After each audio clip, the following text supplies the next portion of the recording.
One of the biggest regrets I hear from later stage retirees is they wish they would have been spending down or even gifting more of their nest eggs sooner. In this video, I'm going to break down 3 reasons I believe this happens, and we're going to talk about a revolutionary upgrade to the 4% rule that I believe is going to help you spend more in retirement while at the same time worrying less about the financial markets. Before we get started, for those of you that are new, my name is Kevin Lau. I'm the host of the Planning for Retirement podcast, and I'm also the owner of Imagine Financial Security. We help individuals who have accumulated at least $1 million maximize their retirement spending, minimize their lifetime tax bill, and worry less about the financial markets. If you're interested in learning what it would be like to work with me one-on-one, I'm going to include a link in the description where you can learn more.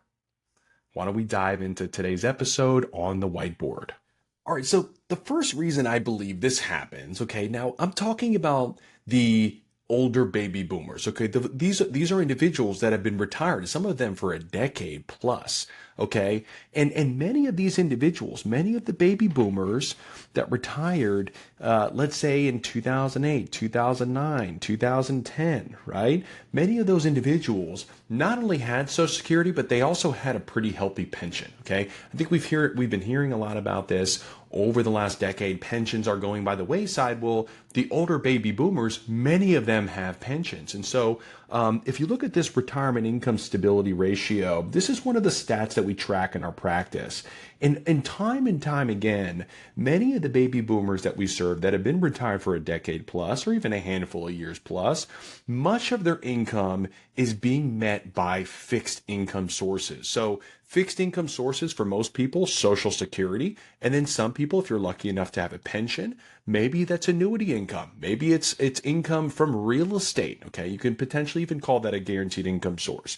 Okay, but either way, much of their income needs and wants are actually covered by this fixed income source or these fixed income sources. So therefore, they don't need to draw down a lot of their retirement nest egg. So many of them have been just delaying distributions and waiting until they turn RMD age, which is for many of them at the time, it was age 70 and a half, then that changed to 72. Then it changed to 73. Now it's 73 or 75. And so for many folks, they've been just delaying those distributions. And then once they turn those magic ages, that's when they start taking distributions just to satisfy those required minimum distributions that the IRS has.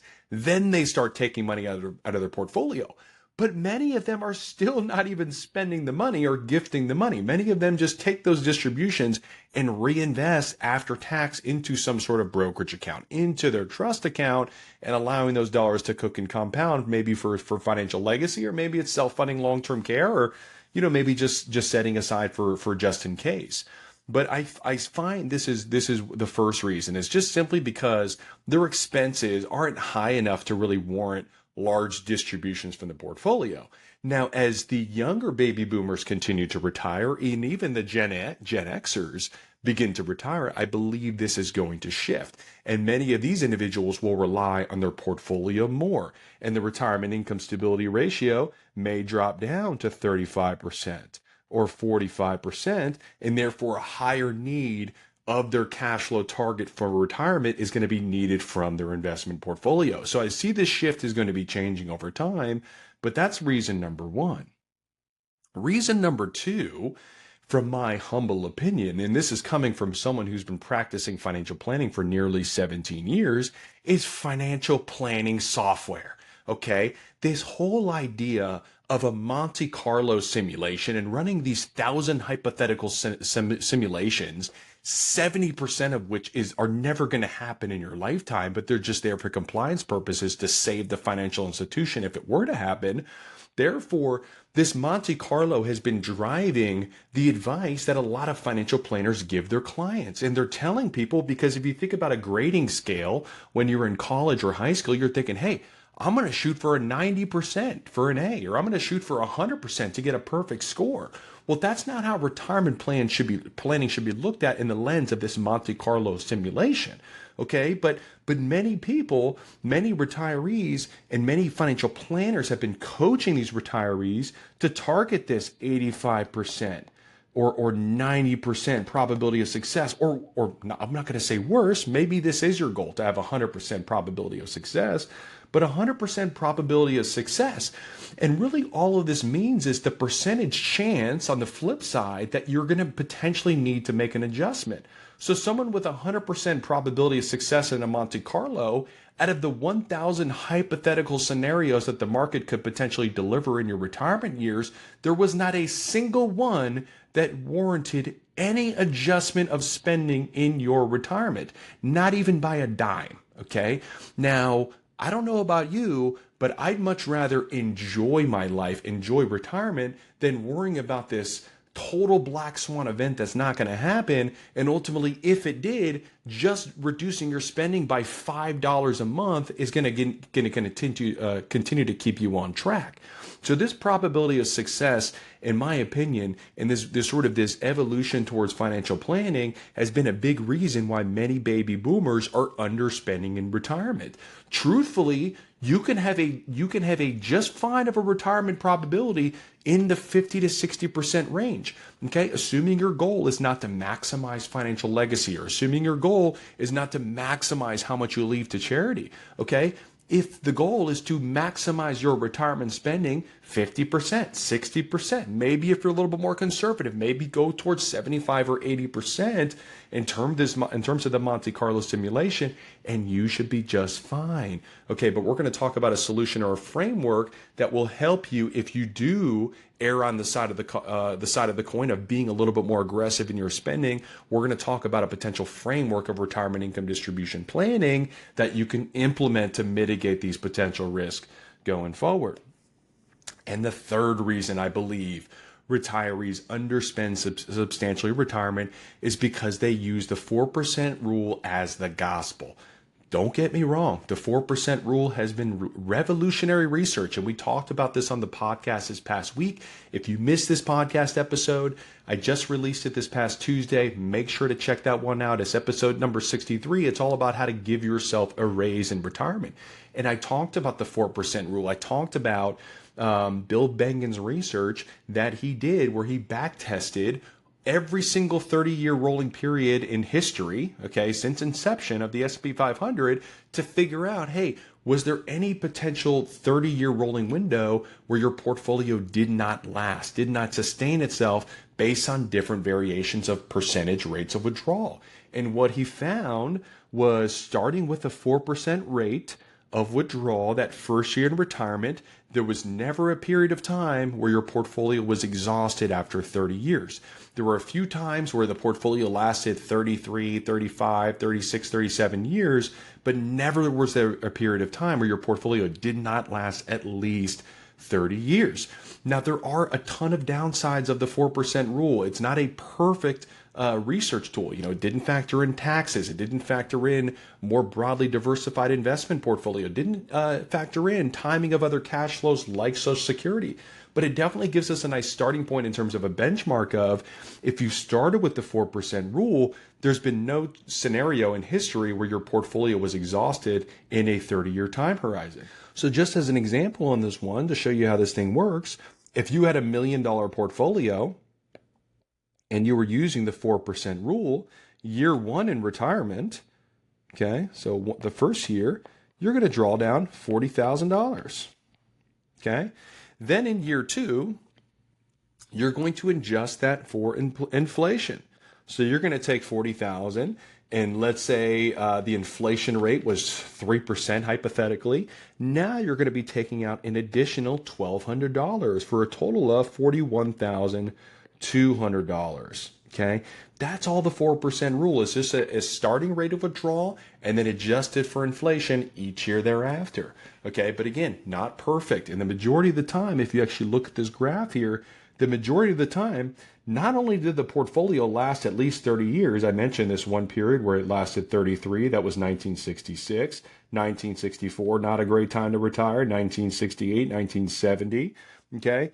But every other period, the portfolio at least lasted 40 years, and oftentimes it actually lasted 50 years, and actually probably much longer than 50 years because Bill Bengen capped the duration of the portfolio to 50 years period. He didn't want to test out going forward because it was just it was unnecessary. The portfolios oftentimes had already doubled, tripled, or even quadrupled in value during those hypothetical scenarios. Okay. And again, I don't know about you, but I don't want to plan for these potential outliers for my entire retirement plan, just to potentially run into these potential roadblocks where if you did run into those roadblocks, we're going to talk about some decision rules where you can make some adjustments on the fly. Be dynamic in terms of your retirement distribution strategy, not static. 4% rule is static. Again, not knocking the 4% rule, revolutionary research. I use it as a benchmark in my practice as well, just to give a little, the kind of the smell test, if you will, to see if a plan is going to be successful or not. But I don't have a crystal ball. I don't know what kind of markets my client's going to retire into. I don't know if they're going to start retirement with a couple of bear markets or a recession or hyperinflation. I don't know. Okay, so the point is being proactive and having a plan and a process. That's where this new fluid strategy comes into play. Okay, so this new fluid approach. So Guyton and Klinger, these two brilliant individuals, came out with these decision rules or this framework of what we call guardrails. Okay, so what it does, it takes kind of this 4% rule of thumb. This is Bill Bengen's 4% rule here, and you can see it puts some guardrails around it. Whoops, let's use a different color than that.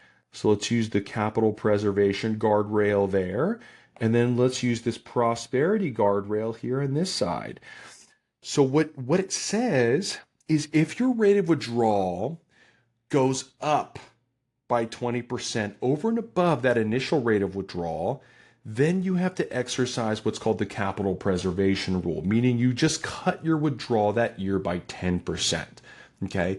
Again, this is if your current rate of withdrawal goes above 20%, not because you took more out per se, but because your portfolio value went down so much, whether it be in a single year or over a period of time, where now your current rate of withdrawal exceeds more than 20% of that initial withdrawal rate. Now, on the flip side of the equation, if you retire into some really good times, and all of a sudden now we've got your current rate of withdrawal is actually 20% below that initial withdrawal rate, then you exercise the prosperity rule and you give yourself a 10% raise. So you don't just adjust your rate of withdrawal by inflation that year, you now give yourself a 10% raise. And what the study found was, and I'm going to show you this more in a second here, this dynamic framing allowed people to spend upwards of 30 or even 35% plus more in their retirement relative to that 4% rule framework, and also still have the benefits of preserving much of their principal, much of their purchasing power to leave on as a financial legacy to their heirs, or at the very least serve as a backdrop for an emergency fund like long-term care later on in life, or even protect against a longevity risk if you live longer than you anticipate. There are many risks that are uncertain in retirement. Many of you are going to go through a few of those, maybe not all, and so you need to be prepared. You need to have an emergency fund. You need to have a little bit of a buffer. You can't just run your plan into the ground based on your assumptions at the beginning of retirement. That's a fool's errand, okay? So just to give you an example of this one, let's say we started with the 5% guardrail. So 5% is our target rate of withdrawal right here in the middle. So what we know, 20% below over here, that's gonna result in basically your portfolio withdrawal rate dropping to 4%. That would exercise this prosperity rule. Okay. And on this side of the equation, if your portfolio withdrawal rate went to 6%, then you would exercise the capital preservation rule, or CPR. Okay.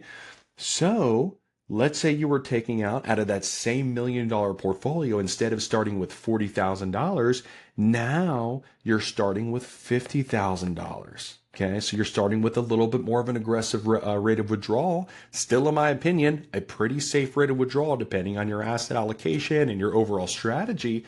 But now you have a framework. If your portfolio value goes up And, let's say that $50,000 would have to equate to a 4% rate of withdrawal, where your portfolio value approximately would have to go up to about 1.25 million. So once you hit this $1.25 million mark, you might consider yourself in prosperity. Give yourself that prosperity raise. On the flip side, if that $50,000 represented 6% of a rate of withdrawal, that means your portfolio went down to approximately $833,000. Now you might want to exercise the CPR and reduce that rate of withdrawal by 10%. And what I'll point out here is this typically doesn't happen overnight. It's not one of those things where it's like all of a sudden we have a bear market and the market drops by 20%. Well, your portfolio probably didn't drop by 20%. If you're diversified between equities and fixed income, your portfolio may have dropped 10 or 12% in that scenario. Okay, so it might take a couple of years or a few years to hit one of these guardrails, but it serves as this framework. So what you'll notice here in this, there's a lot of numbers on this chart here, but instead of starting with that 4% rate of withdrawal, depending on, again, how your portfolio is allocated, what kind of confidence level you want to target. Do you want to target that upper end of 90%? Do you want to target 99%? I'm sorry. Do you want to target 90%? Everyone's going to have a different plan in mind. Okay. And in my opinion, this over here, your confidence standard is going to depend on your risk tolerance and also how much you want to protect your legacy in terms of passing on to the next generation. The more important that is to you, the higher degree of confidence you want to go into your retirement income plan. But again, starting with that initial rate of withdrawal relative to 4%, we're looking at a starting rate of withdrawal anywhere from 4.6 all the way up to about 6.4% in terms of an initial rate of withdrawal. Okay, so this just shows you the power of this framework. And oh, by the way, how many triggers, cuts, or freezes are you going to experience during your retirement? Well, the number of cuts, typically 2 to 3. So you only have to exercise that CPR maybe 2 to 3 times, okay, over here. And then oftentimes you're going to receive those prosperity raises. Okay, you're going to receive those raises over here. Oftentimes between anywhere from 4 all the way up to 9 in terms of prosperity raises. And there might be some years you need to cut cut it just in general, in terms of freezing your inflation raise for the year. And there's different decision rules you have to follow. Again, I talked about this on my podcast this past week, so go ahead and listen to that. But there's also a reason to potentially freeze your rate of inflation for that given year. But again, this allows for folks to start with that little bit higher rate of withdrawal, enjoy those go-go years early on in retirement, but it's still not a perfect framework at the end of the day. It still lacks the planning around taxation. How tax efficient is your withdrawal strategy? Do you have Roth accounts versus tax deferred accounts versus taxable accounts? Okay, what is your investment mix? Are you more aggressive? Are you more conservative? How important is it for financial legacy? Do you have long-term care insurance? All of these things factor into when you should begin retirement and when you should begin drawing down your portfolio, when you should begin starting Social Security, which is also not considered in the guardrail strategy either. Again, that's another knock I have on the guardrails, is that it doesn't factor in Social Security timing down the road. So even if you started with that initial withdrawal rate that is much higher, but let's say you back that down because you start Social Security later on in life, it doesn't factor that in. So again, it's not a perfect framework, but hopefully this kind of gives you confidence and peace of mind that absolutely you can achieve a higher rate of withdrawal than 4%, probably much higher than a 4% starting rate of withdrawal, as long as you have a plan and as long as you have a process in place to give you the framework of when do you make your cuts, when do you give yourself the raises, when do you freeze, when do you change your portfolio, where are you taking the income from, all of those important factors when it comes to managing your retirement income portfolio.